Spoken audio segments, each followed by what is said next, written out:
Hey, what's up, y'all? Deyquan here, and in this video, I want to show you guys 3 things you can do to add movement to your chord progressions. I'm gonna be honest, these ideas or movements are gonna be very easy, or relatively easy, depending on your skill level. As long as you know the notes on the piano, you know your major and minor scales, the diatonic chords, which means the scale chords, right? And those in inversions, you should be good with the tips that I give you in this video.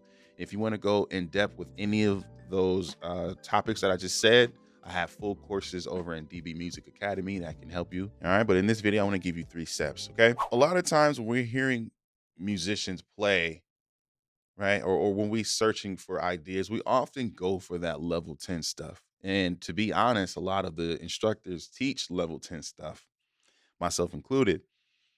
And those things are great. However, I believe that we should still learn like the level 2 through 5 stuff, right? This stuff is not going to turn heads, but it's still needed to move the song along and to just, make music feel good, right? Music at its core is tension and release, right? You won't appreciate the dissonance if consonance isn't there. Message. So the first step that I think you should do to add movement, right, is to use diatonic chords, right? But not just any diatonic chords. You want to use the diatonic chord that's next to your target chord. So let's do D major, right? The 1 is major, 2 is minor, 3 is minor, 4 is major, 5 is major, 6 is minor, 7 is diminished, and then we repeat, right? So if you're just going up the scale and practicing the scales, right?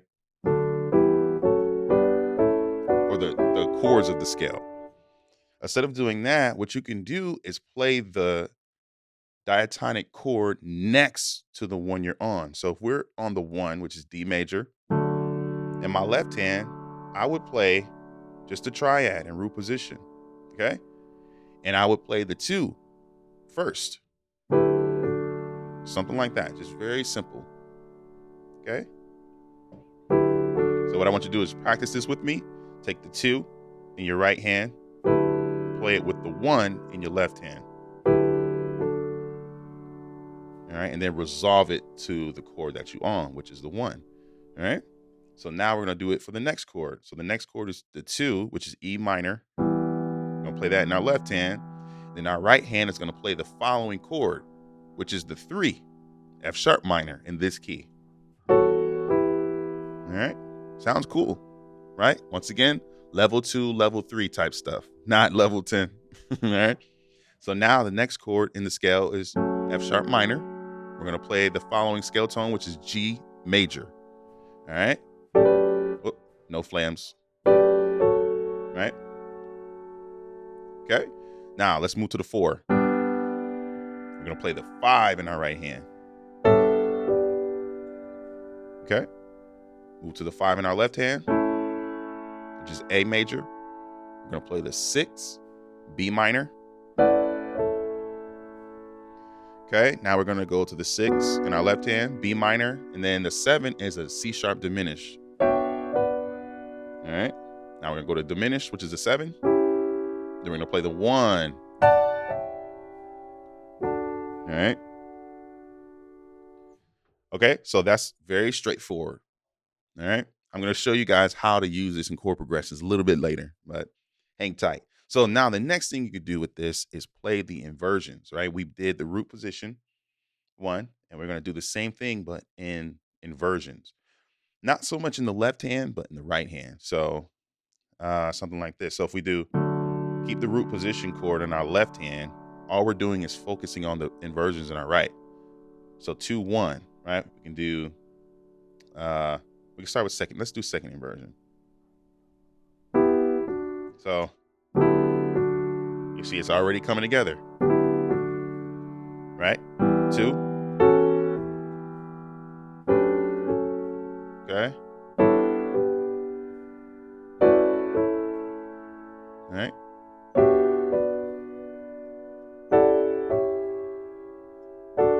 Okay. Which one we missed out on? Oh, the first inversion. So same thing. Right?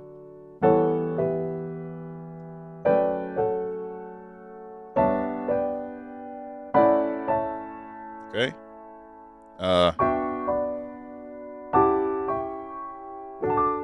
Right. So that was two, right? So the first one was use diatonic chords and play the chords next to the target chord, right? The second one is make those inversions, okay? And the third one is create diatonic progressions. So, and then practice the idea so you can get it in your hand. All right. So say for example, we play the a 1 5 6 4.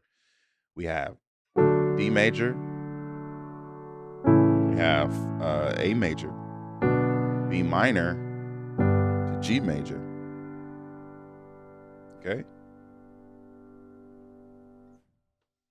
We can play the diatonic chord next to that, like using step one, right?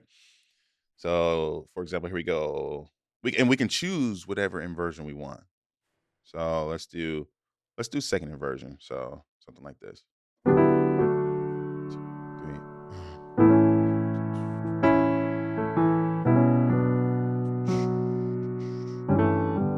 You know?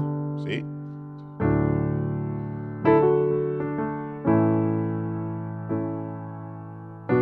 Right?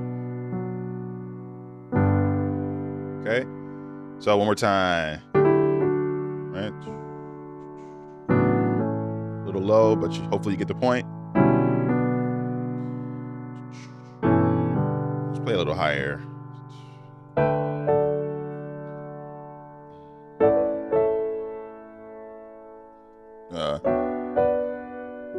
Right? Okay. Now, here's a bonus. You can add little arpeggiations and not don't play every note at the same time. So something like this. Right? Not okay.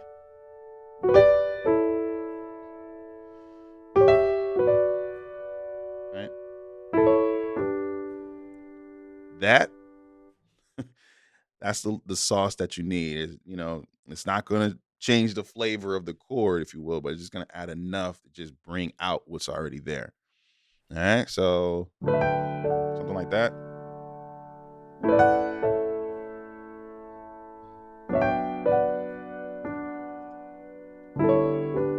Okay.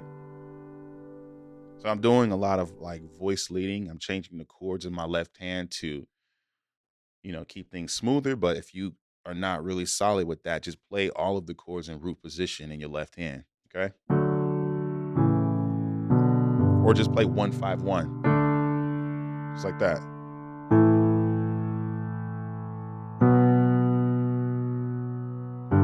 All right. The song Reckless Love will showcase this concept very well, right? Check this out.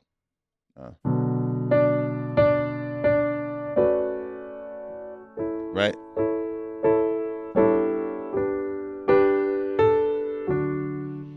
So that showcases that idea or this concept that we worked on. So I suggest learning that song. I actually go through that song in every single key inside DB Music Academy, so you can check that out there as well. These are the 3 concepts that I suggest to help you take your chord progressions and your movements to the next level. And thank you for watching this video. And as a gift, I want you to download my quick win practice guide. It helps you learn how to practice efficiently and effectively on and off the piano. We are busy and it's very hard to get quality practice in at the piano, but you don't need that to go to the next level. All right. And the quick win practice guide can do that for you. So check it out, download it below. Make sure you like, subscribe, and share, and I will see you in the next video.